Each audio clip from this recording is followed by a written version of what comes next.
Hello students, once again welcome to the online platform of Haldar E-Academy. আমরা the last ride together এই কবিতাটার in detail discussion করছি এবং already previous ক্লাসে আমরা 8টা স্ট্যান্জা কিন্তু ডিসকাস করে ফেলেছি। এই পোয়েমটায় 10টা স্ট্যান্জা রয়েছে, সো 8টা stanza we have already done with ইট।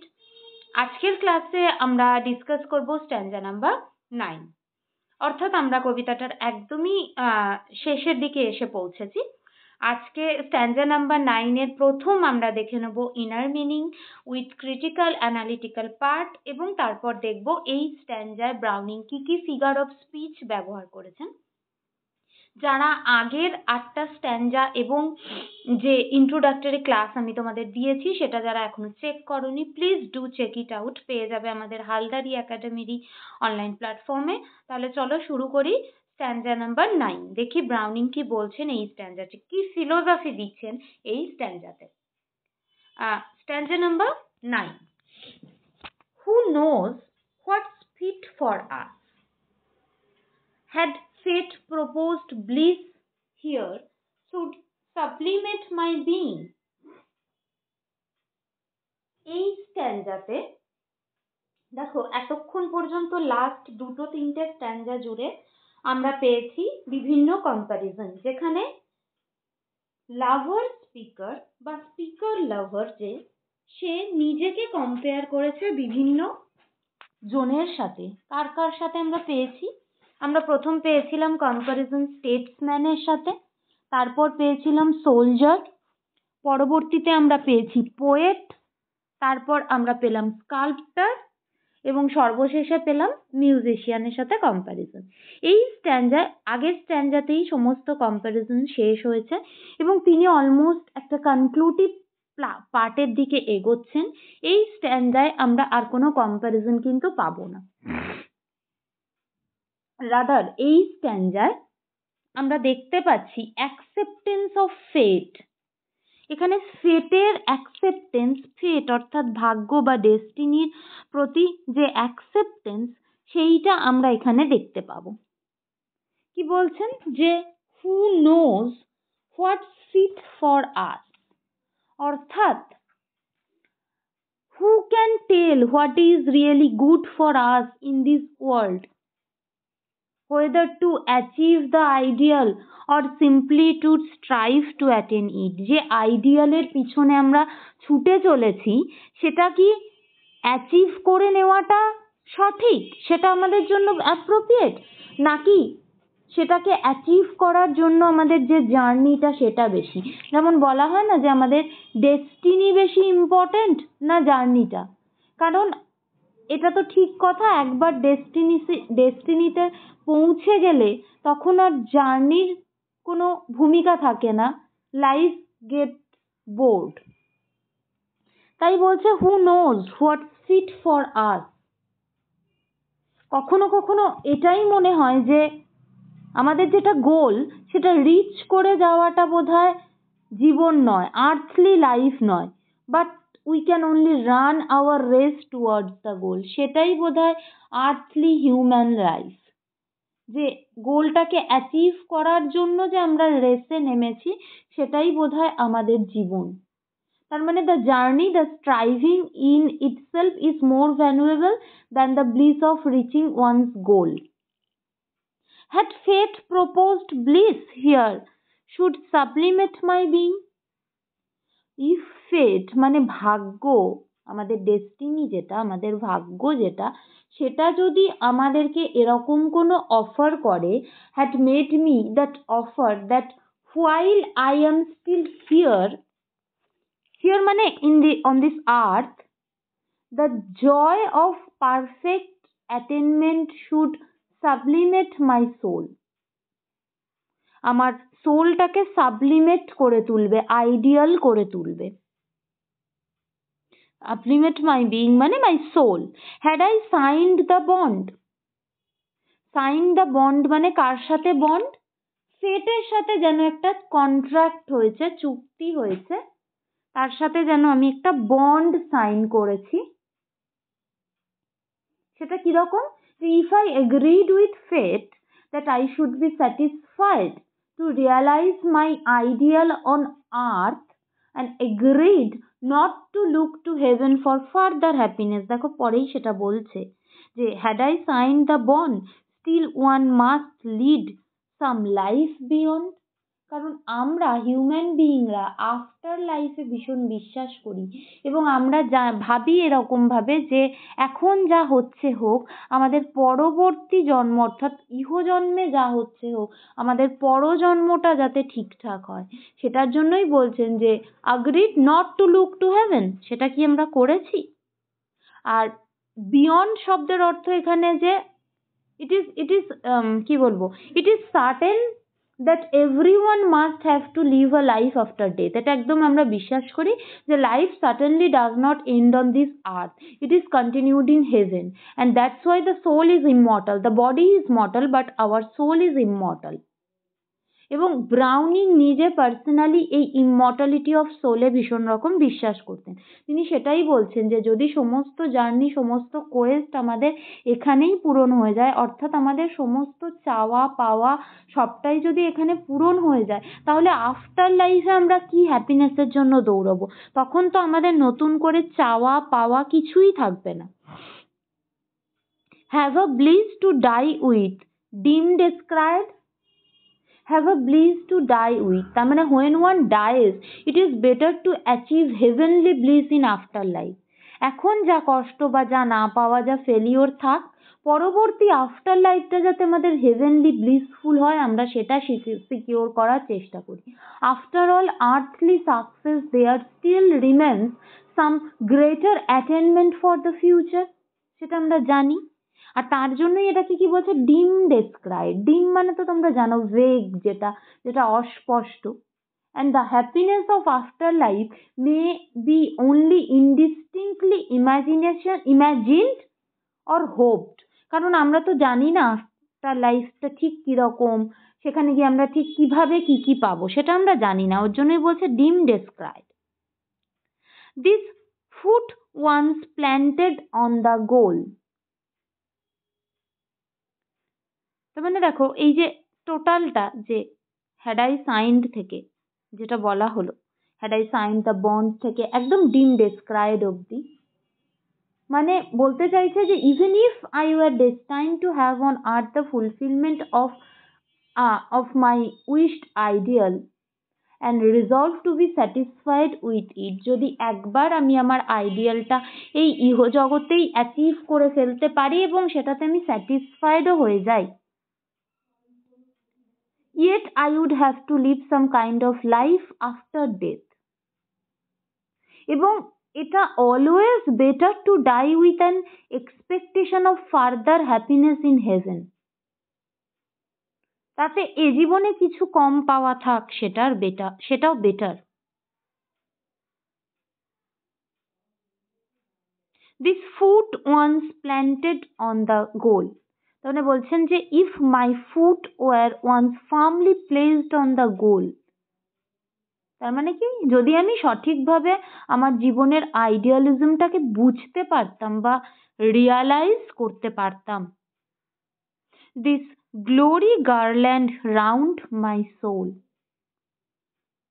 তার মানে যদি আমার সোলটা এক্সপিরিয়েন্স করতে পারতো, যদি ফুলেস্ট রিয়ালাইজেশন করতে পারতো আমার আইডিয়ালিজম সম্বন্ধে, সেটাই হতো আমার কাছে একটা সুপ্রিম জয়।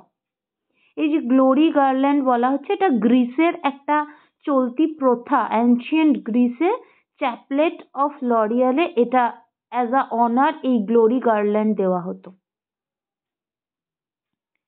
বলছেন কুড আই ডেসক্রাই সাচ? ডেসক্রাই শব্দের অর্থ হলো লুক ফরওয়ার্ড, সামনের দিকে এগিয়ে যা মানে এগিয়ে গিয়ে ভাবা, লুক ফরওয়ার্ড। তাহলে বলছে কুড আই ডেসক্রাই সাচ, মানে I couldn't then have the privilege of a better sort of perfection which is possible in heaven only. এই যে ট্রাই অ্যান্ড টেস্ট, এটাই আমাদের একদম আর্থলি লাইফ। এই আর্থলি লাইফে আমরা একমাত্র এটাই করতে পারি, আমরা বারবার ট্রাই করতে পারি আর টেস্ট করতে পারি। এই যে like that disappointed lover, the speaker lover, the disappointed speaker lover repeatedly tried to win his beloved's heart. আমরাও এই আর্থলি ওয়ার্ল্ডে এটাই করি, যে কোনো কিছু অ্যাচিভ করার জন্য আমরা রিপিটেডলি ট্রাই করতে থাকি। আমরা জানি হয়তো যে আমরা রিটার্নে কিছুই পাবো না, বাট তাও we always try and try. I sink back, shuddering from the quest. Shuddering মানে horrified, trembling. I sink back, তার মানে I return back, I crouch back, একদম threatening হয়ে from the quest. Quest মানে search. Continuous search কে বলা হয় continuous search, সেটাকে বলা হয় কোয়েস্ট। ঠিক সেই কোয়েস্ট থেকে, তার মানে দেখো এই I sink back shuddering from the quest মানে একটা idea of experiment that horrifies the speaker lover and makes him recoil in fear from making that attempt. We may reach our ideal on earth, but we, being subject to the limitations of fleshly body and the earth being gross, our ideal too, however perfect and however fully realized, is bound to be somewhat imperfect. আমরা সেই আইডিয়ালগুলো কিন্তু আমাদের এই earthly লাইফে সঠিকভাবে achieve করতে পারি না। That's why we keep trying to get that ideal pursuit in the heavenly plane, যেটা এই আর্থলি লাইফের থেকে হেভেনলি ওয়ার্ল্ডে গিয়ে far more beautiful, far more perfect হয়ে যায়। এই যে earth being so good, would heaven seem best, বলছে যদি এই আর্থ আমাদের এই স্যাটিসফ্যাকশনটা দিতে পারে, give one satisfaction by fulfilling one's ideal, তাহলে হেভেনলি লাইফ কি বেস্ট হবে না? যদি আর্থেই আমরা সব কিছু পেয়ে যাই, তাহলে the heaven would lose its meaning. Heaven মানে যে স্বর্গ, এর যে একটা ওয়েটেজ আছে, একটা মিনিং আছে। Ultimately heaven would lose its meaning, it would be dull insipid existence to live in heaven, যেটাকে আমরা আফটার লাইফ বলি, এবং যেটাকে দিয়ে আমরা the best by hoping for the best in it, যেটা আমরা সবসময় কল্পনা করতে থাকি যে বেস্ট থিং আমরা সেখানে গিয়ে অ্যাচিভ করতে পারবো। Now heaven and she are beyond this right. Now as for me at this present condition, আবারও দেখো the rejected lover, the self of the rejected lover is trying to console himself, নিজেকে নিজে আবার সান্ত্বনা দেওয়ার চেষ্টা। I shall have to leave all hope of winning my beloved here on earth, and not only beloved, even of her company after this last ride. দেখো কবিতা শেষের দিকে চলে এসেছে, একদম স্ট্যান্জা 9-এ আমরা রয়েছি, আর একটাই মাত্র স্ট্যান্জা। তার মানে এই পুরো কবিতাটা তো অ্যাজ ইফ আমরা ওই স্পিকার লাভারের মুখ থেকে জার্নিটা চলতেই শুনলাম। কারণ ওই যে স্ট্যান্জাতে বলেছিল যে তাদের গতি বেড়ে চলেছে এবং আশপাশের সমস্ত আর্থলি জিনিস পিছনে সরে যাচ্ছে, তার মানে রাইডিংটা শুরু হয়েছিল। এবার আস্তে আস্তে সেই সময় কিন্তু শেষ হয়ে আসছে। তার জন্যই সেই লাভার স্পিকারের মনে বা স্পিকার লাভারের মনে এইবার একটা ভয় বলো, একটা হতাশা বলো তৈরি হচ্ছে তার বিলাভেটকে ছেড়ে যাওয়ার। তিনি খুব ভালো করে জানেন যে তার কোম্পানি এই লাস্ট রাইডের পর আর কোনোদিনই তিনি পাবেন না, তার বিলাভেটকে তিনি পাবেন না, তার কোম্পানি তিনি পাবেন না, এবং এই লাস্ট রাইডটাও তো লাস্টই রাইড, এটাও আর তিনি কোনোদিন রিটার্ন পাবেন না। তাই বলছেন যে হেভেন অ্যান্ড শি দুজনেই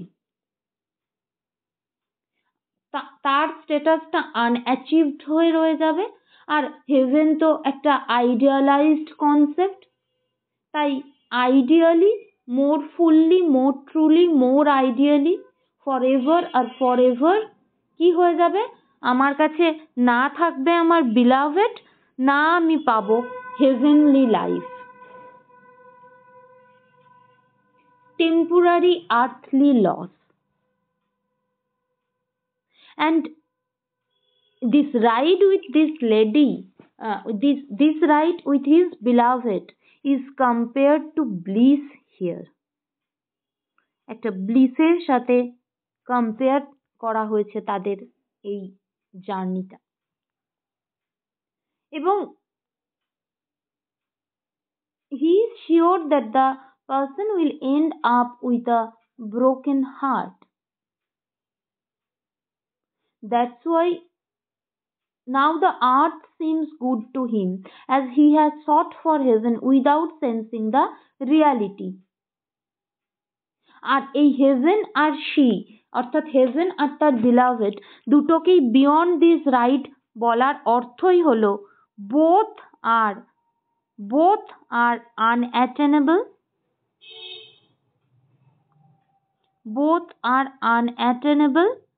অ্যান্ড আনরিচেবল। কারণ তিনি জানেন তিনি কখনোই তার বিলাভেডকে পাবেন না। বাট স্টিল এই নেগেটিভ দিয়েও তিনি কিছু পজিটিভিটির কথা বলছেন।